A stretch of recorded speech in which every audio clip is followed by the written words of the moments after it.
पुढच्या घडामोडीकडे शहांकडे जमाल गोट्याचं औषध आहे, भल्या भल्यांचा आजार ठीक होतो असं म्हणत उपमुख्यमंत्री एकनाथ शिंदे यांनी उद्धव ठाकरेंवर निशाणा साधला होता।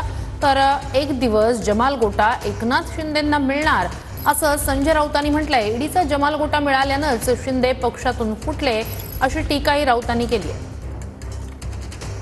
जब आप मुंबई में आते हो, महाराष्ट्र में आते हो, तो कई लोगों के पेट में दर्द होता है। काही लोक म्हणाले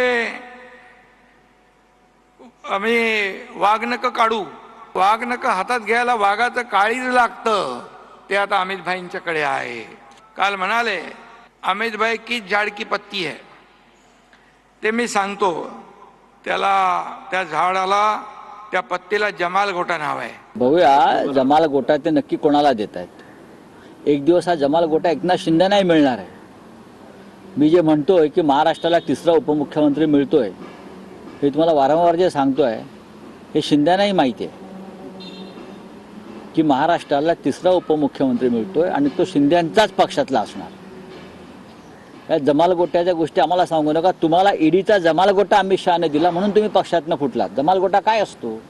ईडी आणि सीबीआय आमच्याकडे आला उद्या 2 तासासाठी, आम्ही या सगळ्यांना जमाल गोटे देऊ आणि 72 तास संडासात बसवू। हा काय दारू पिऊन बोलतो का?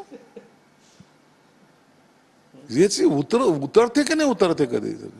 असे स्टेटमेंट देऊन काय यांना काय म्हणजे टीआरपी किती वाढवायचं याला? आम्ही तर कंटाळलो बाबा त्याच्या याशा स्टेटमेंटला उत्तर देणं ना, आम्हाला कंटाळा यायला लागलेला आहे। म्हणून आता आम्हाला संजय राऊत हा विषय आमच्यासाठी संपलेला आहे।